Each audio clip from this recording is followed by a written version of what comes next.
return to the Seahawks, as everybody's sharing this. His famous 67-yard insane touchdown run, well, we just saw it, which helped earn the running back the appropriate nickname of Beast Mode. So let's throw it back even further to a clip of Marshawn praising his blockers from back in his high school days. Take a listen to this.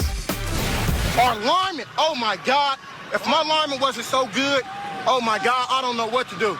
And me being as broke as I am, I'm about to find a way to treat my lineman to sizzling. Yeah, we're going to Sizzler. Love it. Oh, let's do it. Where is the closest Sizzler?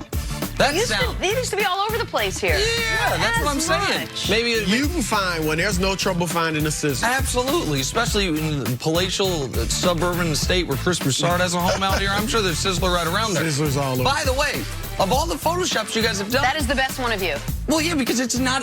all they did was added Because it's actually you. a bib. A bib. It's my face, bib. it's my outfit, it's my watch, it's everything. I appreciate that. Chris Broussard doesn't get knife and fork. No, Nick and I are ready to I'm eat not going to be able to yesterday. eat. Man, I would love to sit down for a delicious Sizzler meal with Marshawn. You know what they had at That would Sizzler be that was great. so good? Their garlic bread. Do you remember that?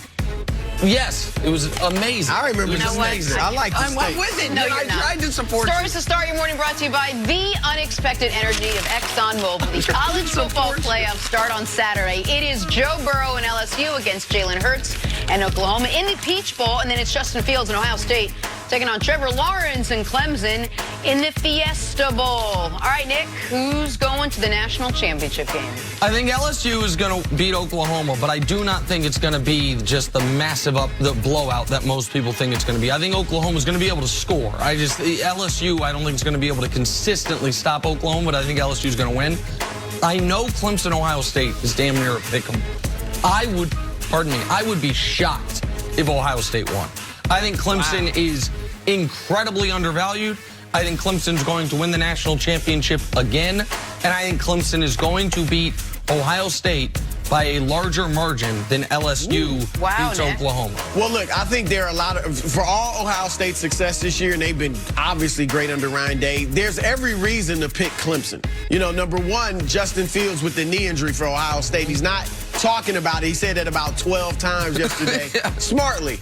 But how much is that going to hinder him? And Trevor Lawrence, after a shaky start to the season, has been lights out lately. So I get why you'd pick Clemson, but I'm going with the Buckeyes. I think they can get it done.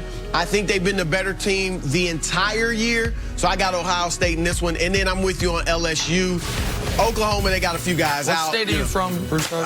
Ohio Okay. and Louisiana. I got connections to both. Oh, you're right. So There two you go. homes, born in Louisiana, raised in Ohio. All right, moving on now. Dak Prescott did not participate in practice again on Thursday. However, the Cowboys quarterback says his shoulder is improving. Nick, does Dallas have a chance against Washington if Dak isn't 100%? Yes, Dallas should be able to win this game with replacement-level quarterback play, and Dak's going to be better than that even if he's not 100%. I do think Washington poses a unique challenge in this regard. Case Keenum, you do not want him to be your everyday starting quarterback. But he absolutely, and I don't mean to use a cliche, but on any given Sunday, on a random week, can be excellent. He was damn good against Dallas week 2 when they played the first time. The Washington defense just couldn't hold up. So I do think Washington is a live contender in this game, if you will. But Dallas, in theory, is still alive, so that they're going to be playing for something. Washington's already fired their coach. They are on their backup quarterback, so you shouldn't need Dak to be fully functional in order to beat this team. Yeah, I agree. Like you said, the Cowboys are still alive, still a lot to play for. I don't know what Washington's playing for. Case Keenum, in a lot of ways, is more dangerous for an opponent than Dwayne Haskins at this point in their careers. But if Dwayne Haskins was in there, at least you want your young quarterback to have great experiences every time he steps on the floor, on the court. So I think they'd have more to play for, or if he was playing. With Case, I think they're just playing out the string. So, and Dak with Amari Cooper needs to step up. If you want a big contract, you haven't really earned it lately. So you need to have a big game. And Zeke, and so I think he's got enough supporting help. He doesn't have to be 100% for them to win. Seattle Seahawks got a little good news yesterday. Jadeveon Clowney says there is no way he is missing Sunday's game against the 49ers. The defensive end has missed 2 weeks now with a core injury. Nick, how crucial is Clowney to Seattle making a playoff run? It's critical for them, and it's critical critical for him that he plays this week and plays well in the playoff run. They're not going to be able to franchise tag him next year. That was part of the trade. He is playing for a monster contract, and health has been, to me, the only legitimate concern with Clowney throughout his career. It's not been the motor issue. That's nonsense. It's the guy had microfracture surgery early.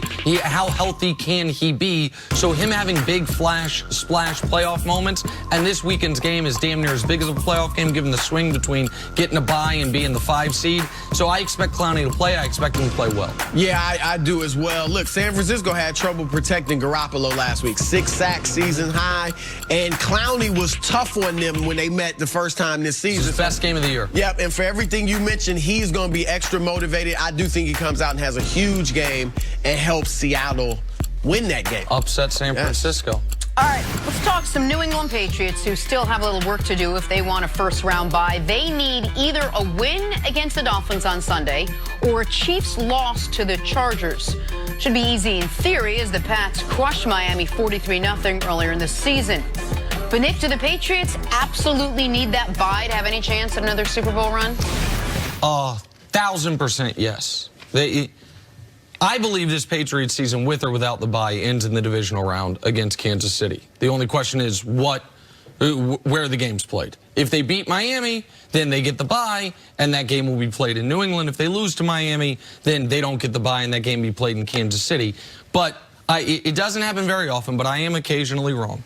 And if I'm going to be wrong about the Patriots, it's going to be because they get the bye. They take on a Chiefs team in round 2 that got beat up somehow in round 1, or maybe gets upset by Tennessee. Tennessee just runs the ball, and all of a sudden the Patriots are not playing the Chiefs in round 2. They're playing the Texans or the Bills, the teams they've already played this year, obviously, beating the Bills twice, lost to the Texans.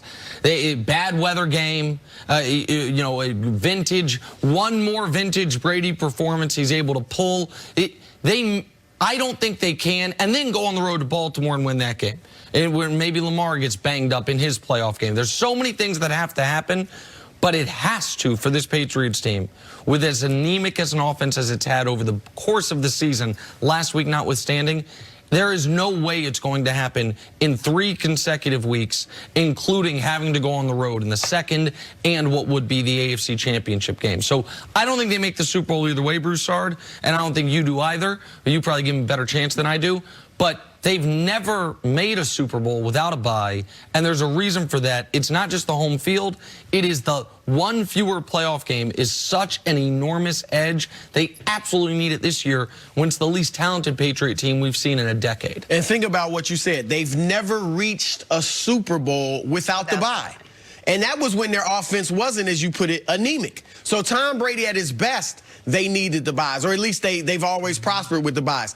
And Bill Belichick, here's the thing as well, because I agree with you, to expect Brady to have maybe 4 straight top flight games is probably too much at this stage of his career. 3, he can give you that. Or 2 in a row, and then you get the 2 weeks off before the Super Bowl. Last week as the first one? Yeah. That's a good question. We're putting that. Yeah, he did play great. No, I'm not counting that one. I'm starting over. I'm starting over in the playoffs. Yep. All right. But they definitely need to buy. There's no question about it. You mentioned if they get Kansas City in the second round, you're going to need the extra week to prepare for Pat Mahomes. Yep. I mean, there's no doubt about it. And there's a reason that they've had this success with the buys, even in the regular season. 15-5 off the bye week in Bill Belichick's tenure there.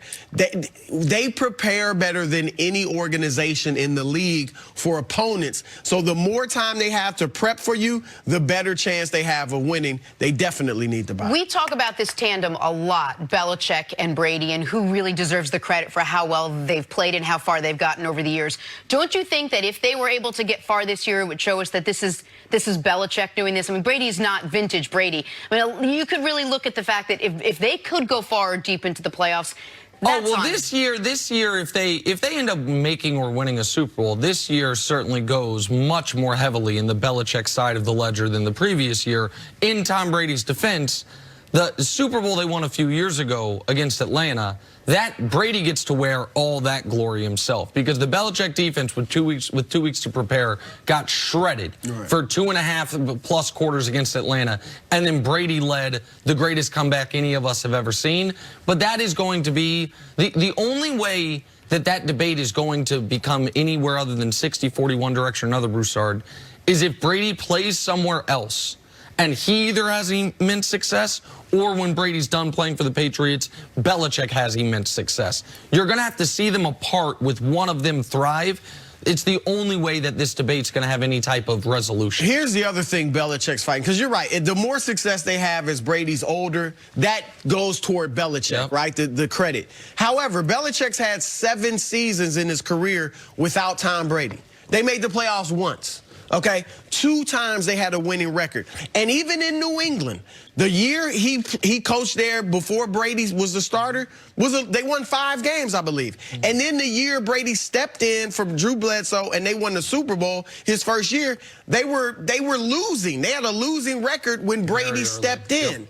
So Belichick has to overcome all of that to get the lion's share of the credit over Tom Brady. All right, on to the NFC now, where the playoff buys are still up in the air. The 49ers can lock up one of them with a win against the Seahawks.